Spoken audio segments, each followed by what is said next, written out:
ரொம்ப லேசியான வீக்கெண்ட்ஸில் சட்டுன்னு செய்கிற மாதிரி சிம்பிள் அண்ட் டேஸ்டியான சேமியா கிச்சடி எப்படி செய்யறதுன்னு பார்க்கலாம். முதல்ல 2 வெங்காயம் காரத்துக்கு ஏற்ற மாதிரி பச்சை மிளகா சேர்த்து பொடியாக சாப் பண்ணி எடுத்துக்கலாம். என்கிட்ட சாப்பர் இருக்கிறதுனால அதுலேயே நான் சாப் பண்ணி எடுத்துக்கிட்டேன். அடுத்து கடாயில் எண்ணெய் சேர்த்து நல்லா சூடானதும் கடுகு சோம்பு தாளிச்சுக்கலாம். இது கூடவே கொஞ்சமாக உளுத்தம்பருப்பு கடலைப்பருப்பு சேர்த்து நல்லா வறுத்துக்கலாம். பருப்பெல்லாம் நல்லா லைட்டாக கலர் மாதிரி வந்ததும் சாப் பண்ணி வச்சுருக்க வெங்காயம் பச்சை மிளகாவை சேர்த்து நல்லா வதக்கிக்கலாம். வெங்காயம் லைட்டாக கலர் மாதிரி வரும்போது 1/2 ஸ்பூன் அளவுக்கு இஞ்சி பூண்டு பேஸ்ட் சேர்த்து நல்லா வதக்கிக்கலாம். இஞ்சி பூண்டோட பச்சை வாசனை போனதும் ஒரு தக்காளியை கட் பண்ணி சேர்த்து நல்லா வதக்கிக்கலாம். இது கூட பொடியாக கட் பண்ணி வச்சுருக்க புதினா கொத்தமல்லி சேர்த்து ஒரு 2 நிமிஷம் நல்லா வதக்கிட்டு நம்ம யூஸ் பண்ணுற சேமியாக்கு ஏற்ற மாதிரி தண்ணி சேர்த்துக்கலாம்.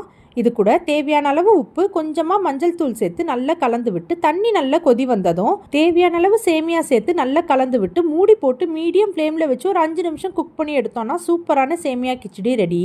நான் இன்னைக்கு காய்கறிலாம் எதுவும் சேர்க்காம சிம்பிளான கிச்சடி தான் செஞ்சுருக்கேன். உங்களுக்கு வேணும்னா வெங்காயம் வதக்கும் போதே காய்கறி சேர்த்துக்கிட்டிங்கன்னா ரொம்பவே டேஸ்டியாக இருக்கும். நீங்களும் இதை கண்டிப்பாக ட்ரை பண்ணி பாருங்கள். நாளைக்கு வேற ஒரு ரெசிபியோட பார்க்கலாம்.